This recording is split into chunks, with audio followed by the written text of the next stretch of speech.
दोस्तों ये कहानी दो ऐसे भाई बहनों की है जिसे उनकी माँ एक एटिक के अंदर बंद कर जाती है। अब वो लोग वहाँ पर अपनी लाइफ किस तरह बिताते हैं यही हम आज की इस कहानी में देखने वाले हैं। तो कहानी शुरू होती है और हमें एक फैमिली दिखाई जाती है। इस फैमिली में टोटल 6 लोग होते हैं, क्रिस्टोफर, कैथी, कोरल और 2 ट्विंस कोडी और कैरी। इनके पापा जिनका नाम भी क्रिस्टोफर ही होता है वो अक्सर अपने काम के चलते बाहर रहते थे। फिर एक दिन हम देखते हैं कि बहुत दिनों बाद क्रिस्टोफर अपने घर पर आया है और उसको देखकर उसके बच्चे और उसकी वाइफ बहुत ज्यादा खुश होते हैं। क्रिस्टोफर अपनी वाइफ के लिए एक बहुत ही महंगा नेकलेस लाता है और यहाँ पर हमें पता चलता है कि क्रिस्टोफर का प्रमोशन हुआ है और उसके काम के साथ साथ उसकी सैलरी भी बहुत ज्यादा बढ़ चुकी है। अब इसी खुशी में ये लोग आज रात को अपने घर पर एक पार्टी रखते हैं, पर पार्टी में क्रिस्टोफर की जगह एक ऑफिसर आता है और उनको बताता है कि एक एक्सीडेंट में क्रिस्टोफर की डेथ हो गई है। अभी सुनते ही कोरल शॉक्ड हो जाती है और इसके बाद से ही वो डिप्रेशन में चली जाती है। फिर एक दिन कैथी कोरल से पूछती है कि अपने आगे के बारे में क्या सोचा है। तब कोरल उसको बताती है कि एक ऐसी औरत के लिए नौकरी करना बहुत ही मुश्किल है जो एक हाउसवाइफ हो और उसके 4 बच्चे हों। अब इसी टेंशन में कोरल एक एड्रेस पर बार बार चिट्ठियां भिजवाती है और उसकी कई कोशिशों के बाद एक दिन कोरल को उसकी चिट्ठी का रिप्लाई आता है जिसको पढ़कर वो बहुत ज्यादा खुश हो जाती है। फिर कोरल अपने बच्चों को बताती है कि जिस एड्रेस पर वो चिट्ठियां भेज रही थी वो एड्रेस तुम्हारे नाना का है। इस पर कैथी उसे कहती है कि आपने तो बताया था कि हमारे कोई नाना नहीं है। जिस पर कोरल कहती है कि तुम्हारे डैड और मैंने भागकर शादी की थी, जिसके बाद से तुम्हारे नाना और नानी हमसे नफरत करने लगे, इसलिए तुम्हारे पापा नहीं चाहते थे कि तुम लोग उनके बारे में कुछ भी जानो।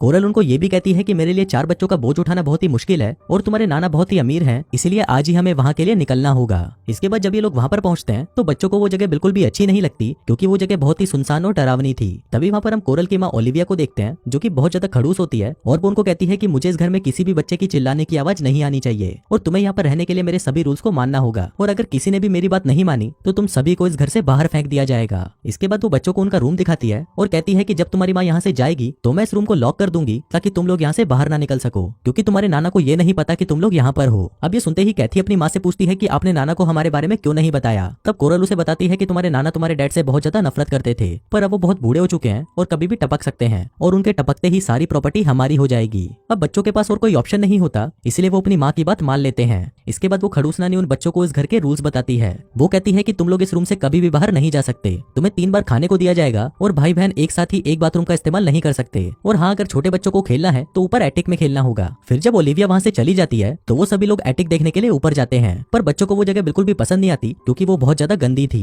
फिर एक दिन जब ये लोग ऊपर चिल्ला रहे होते हैं तभी वहाँ पर उनकी नानी आ जाती है। अब क्योंकि इन लोगों ने रूल्स तोड़ा था तो इनको सजा मिलनी ही थी, पर कोरल अपने बच्चों की सारी गलती अपने ऊपर ले लेती है जिस वजह से सजा भी कोरल को दी जाती है। फिर नानी कोरल के पीठ पर बहुत मारती है और उन सभी बच्चों को उनके निशान दिखाती है ताकि वो आगे से कभी भी रूल्स ना तोड़ें। फिर जाने से पहले उनकी नानी उन्हें कहती है कि तुम सब शैतान के बच्चे हो और ये बोलकर वो वहाँ से चली जाती है। फिर अगले दिन कैथी अपने मॉम से पूछती है कि नाना नानी डैड से इतनी नफरत क्यों करते हैं। तब कोरल उसे बताती है कि तुम्हारे नाना और मैं काफी करीब थे, वो ज्यादातर अपना टाइम मेरे साथ ही स्पेंड किया करते थे जिस वजह से वो तुम्हारी नानी को टाइम नहीं देते थे जिसके कारण वो मुझसे बहुत चिढ़ती थी। फिर एक दिन तुम्हारे नाना अपने भाई को यहाँ पर लेकर आए जो रिश्ते में मेरे अंकल लगते थे और उनके माँ बाप की डेथ हो चुकी थी। वो लड़का दिखने में बहुत ही अच्छा था जिस वजह से मैं उसे पसंद करने लगी और फिर एक दिन हम दोनों ने भागकर शादी कर ली। इसके बाद से ही तुम्हारे नाना ने मुझे जायदाद से निकाल दिया और वो हम दोनों से नफरत करने लगे। अब ये सुनकर कैथी को बहुत ही अजीब लगता है कि उसकी माँ ने अपने चाचा से ही शादी कर ली थी। अब ऐसे ही काफी हफ्ते बीत जाते हैं पर कोरल अपने बच्चों से मिलने नहीं आती, इसलिए दिनों को काउंट करने के लिए कैथी दीवार पर एक कैलेंडर बनाती है। फिर एक दिन जब कोरल उन लोगों से मिलने आती है तो वो बहुत ज्यादा खुश लग रही थी।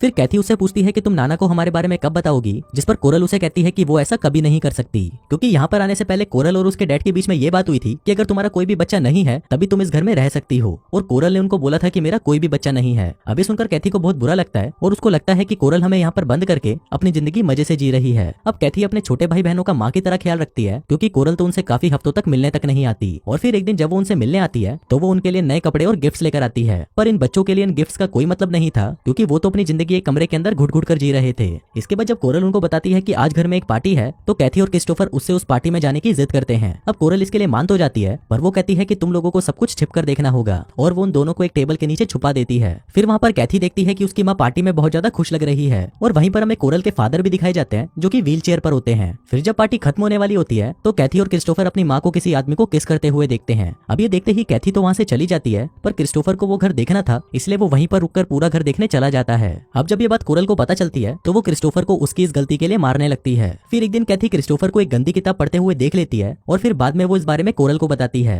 जिस पर कोरल उसे कहती है कि लड़का और लड़की के बॉडी में उम्र के साथ साथ कई तरह के चेंजेस होते हैं और ये बोलकर वो उसे एक बड़ी औरत की ब्रा देती है। फिर जब कैथी उस ब्रा को ट्राई करती है तभी वहाँ पर क्रिस्टोफर आ जाता है और कैथी को इस तरह देखकर उसके मन में फीलिंग्स जागने लगती है। लेकिन तभी वहाँ पर उनकी नानी आ जाती है और उसको लगता है कि ये भाई बहन तो आपस में ही लगे हुए हैं। फिर नानी सजा के तौर पर कैथी को उसके बाल काटने को कहती है और अगर उसने ऐसा नहीं किया तो वो 1 हफ्ते तक उनको खाने के लिए कुछ नहीं देगी। लेकिन फिर कुछ देर बाद वो उनको खाने के लिए खाना तो दे देती है पर रात को वो कैथी के बालों पर टार लगा देती है जिस वजह वजह से क्रिस्टोफर को कैथी के बाल काटने पड़ते हैं। पर इसी दौरान वो दोनों काफी क्लोज आ जाते हैं और उन दोनों के अंदर ही एक दूसरे के लिए फीलिंग्स जागने लगती है। फिर अगले सीन में हम कोरल को देखते हैं जो कि अपने बच्चों से मिलने वहाँ पर 4-5 महीनों बाद आती है और उनको बताती है कि मैंने उस पार्टी वाले लड़के से शादी कर ली है। अभी सुनकर क्रिस्टोफर और कैथी को बहुत गुस्सा आता है और वो इस बात के लिए कोरल पर भड़कने लगते हैं, पर कोरल उनको शांत करने के लिए उनकी नानी के हाथों उनके लिए डोनट्स भिजवाती है। फिर अगले सीन में हम क्रिस्टोफर को देखते हैं जो कि बहुत ही चालाकी से उनके रूम की चाबी एक साबुन में प्रिंट कर लेता है और ये लोग यहाँ से बहुत सारे पैसे चुरा कर भागने का प्लान बनाते हैं, जिसके लिए ये लोग रोज घर में चोरी करना भी शुरू कर देते हैं। फिर एक दिन इनको चोरी करते हुए एक किताब मिलती है जिसमें इंटीमेट की बहुत सारी पोजीशंस के बारे में लिखा हुआ था।